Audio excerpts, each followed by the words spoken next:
भारत आमचा जुना मित्र हॉर्मोज सामुद्र धुनीबाबत सुरक्षित मार्ग देण्याची तयारी इराणच्या राजदूत अब्दुल माजिद हकीम इलाहींचे संकेत।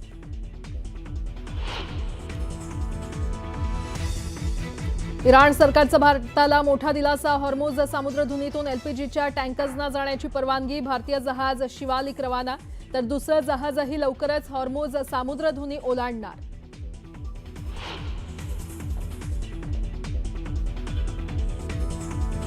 अमेरिकेकडून मोजतबा खामेनींसह 10 इराणी नेत्यांवर $1 करोड बक्षीस आयआरजीसीच्या मदतीने वैश्विक दहशतवाद पसरवत असल्याचा आरोप।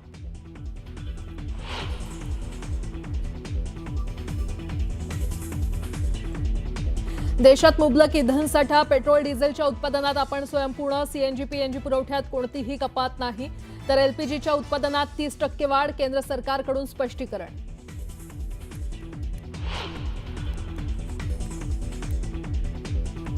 युद्धामुळे विमान प्रवास महागला आजपासून तिकिटांवर इंधन अधिभार लागू।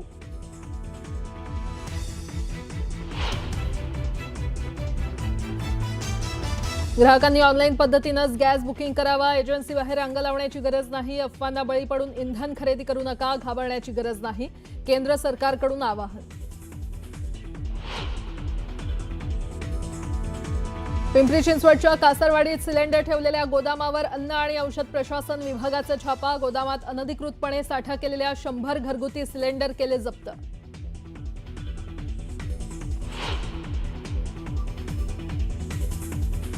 लहान मुलं गुदमरतायत मदत करा मुंबईच्या प्रदूषणावर दीपिकाची पोस्ट मुंबईतील विकास कामांमुळे हवेची गुणवत्ता खालावली हे मान्य महापौर रितू तावडेंचं उत्तर।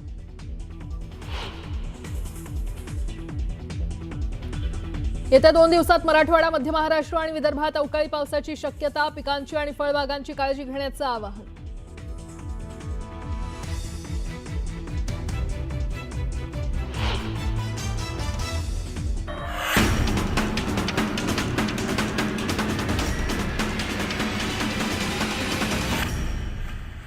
न्यूज 18 मराठीच्या कॉटन किंग स्टुडिओमध्ये आपलं स्वागत।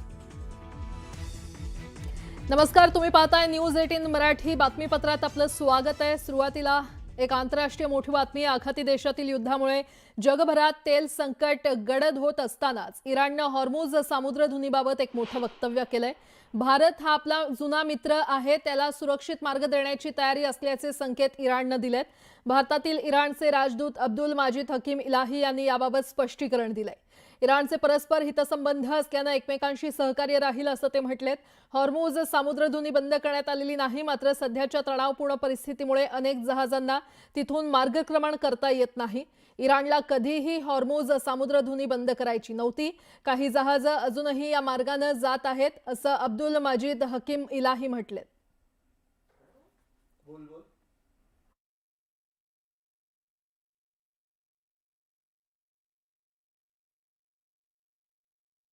There are some discussion concerning this, and I'm sure that in India they will benefit from oil or gas and something else.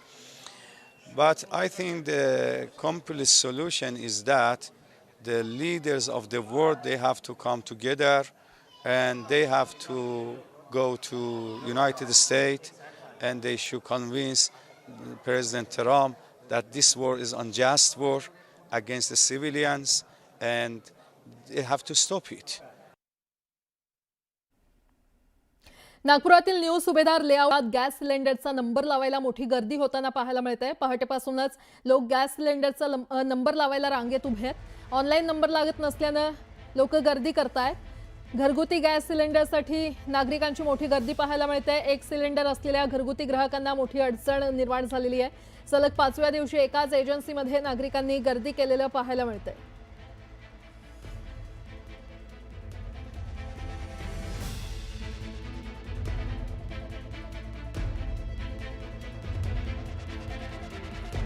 आज संदर्भात अधिक माहिती देत आहेत आमचे प्रतिनिधी उदय तिमांडे सध्या आपल्यासोबत जोडले गेलेले आहेत।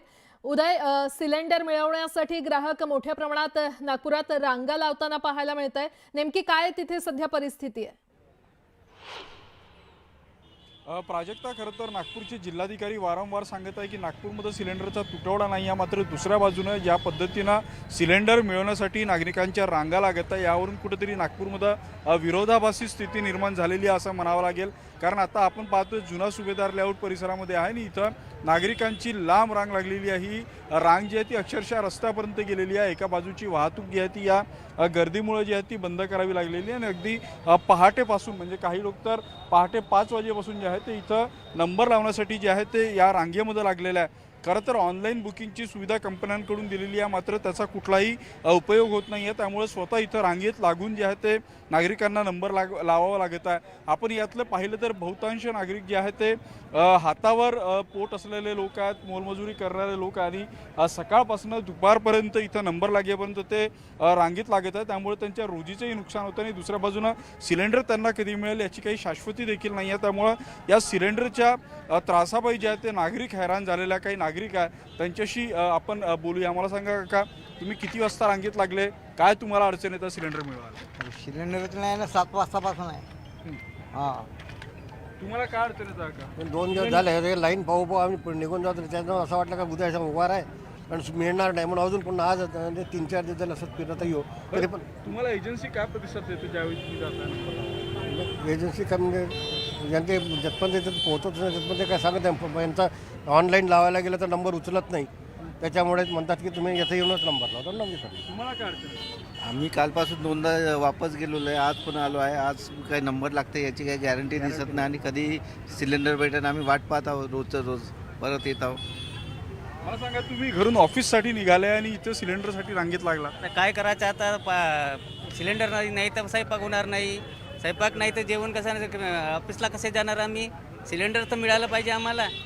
सिलेंडरसाठी लाईन 5 वाजतापासून येऊन उभे आहो आम्ही इथे. आता प्राजक्त, आपण पाहतोय की अगदी 5 वाजेपासून लोक इथे येऊन रांगेत लागलेले आहे. नागपूरमध्ये सध्या उन्हाचा पारा 40 डिग्रीपर्यंत गेलेला आहे आणि या कडाड्याच्या उन्हामध्ये देखील जे आहे ते नागरिक रांगेत जे आहे ते सिलेंडरसाठी लागलेलं आहे. त्यामुळं ज्या पद्धतीनं प्रशासन दावा करत आहे की नागपूरमध्ये सिलेंडरचा तुटवडा नाही आहे, पॅनिक होऊ नका. तर या एकाच एजन्सीवर जर रोज 500 ते 700 लोक रांगेत लागत असेल तर नक्कीच कुठंतरी प्रशासन या सगळ्या बाबतीत तोडगा काढण्यात अपयशी ठरतं असं म्हणावं लागेल का? कारण काही लोक या रांगेत इथं आपल्याला दिसत असले तरी याच एजन्सीच्या गोडाऊनमध्ये इतकीच मोठी रांग लागल्याची माहिती जी आहे ती नागरिकांकडून देत आहे. त्यामुळं एकाच एजन्सी बाहेर जर 1000 लोक रांगेत लागत असेल तर नक्कीच प्रशासन या सगळ्या परिस्थितीला हाताळण्यात यशस्वी ठरत आहे का, असा सवाल या निमित्तानं जो आहे तो प्राजक्ता उभा राहतो. उदय, तुमच्याकडून वेळोवेळी अपडेट घेत राहू. तुर्तास धन्यवाद या संपूर्ण माहितीसाठी. तिकडे सिंधुदुर्गात घरगुती गॅस सिलेंडर मिळवण्यासाठी नागरिकांची धावपळ सुरू आहे. अनेक ठिकाणी गॅस एजन्सी समोर नागरिकांच्या रांगा लागल्यात. बुकिंग करताना देखील नागरिकांना अनेक अडचणींचा सामना करावा लागत असल्याच्या तक्रारी पुढे येत आहेत. तर काही ठिकाणी बुकिंगसाठी फोन लागत नसल्याची, तर काही ठिकाणी मोबाईल ॲप व्यवस्थित चालत नसल्याची समस्या नागरिक मांडतायत. नागरिकांच्या नेमक्या काय अडचणी आहेत याचा आढावा घेतलाय आमचे प्रतिनिधी भरत केसरकर यांनी. इराण युद्धाचा परिणाम जो आहे हा सिंधुदुर्गात पण पाहायला मिळतोय. लांबच्या लांब ज्या आहेत रांगा इथे लागलेल्या पाहायला मिळतात. गॅस सिलेंडरचा तुटवडा जो आहे या ठिकाणी जाणवत आहे आणि मोठ्या प्रमाणात लांबच्या लांब रांगा ज्या आहेत पाहायला मिळतात. आपल्यासोबत काही ग्राहक आहेत, त्यांच्याशी थेट जातोय. काय सांगाल, सकाळपासून तुम्ही इथे उभे आहात, किती दिवसाचं बुकिंग सिलेंडरचं होतंय आणि बुकिंग असं होतंय का? 3 दिवसाचं बुकिंग होतंय, व्यवस्थित चालू आहे, त्यांचा काही प्रॉब्लेम नाही आहे, व्यवस्थित आहे. आणि 45 दिवसाचं अगोदर बुकिंग हे होतं त्यांचं, तर आता 30 दिवसाचं परत आलेलं आहे. काही प्रॉब्लेम नाही, व्यवस्थित हो सिलेंडर मिळत आहेत. आपल्यासोबत अजूनही काही ग्राहक आहेत. काय सांगाल, तुम्हाला सिलेंडर मिळत आहेत का? अजून तरी नाही मिळालाय पण चालू आहे. 5 नंबर आहे आपला, 5 नंबर आहे आपला, 3 दिवसापूर्वी केलेलं. काही 4-4 दिवस सिलेंडर बुकिंग करून पण सिलेंडर भेटत नाही ना.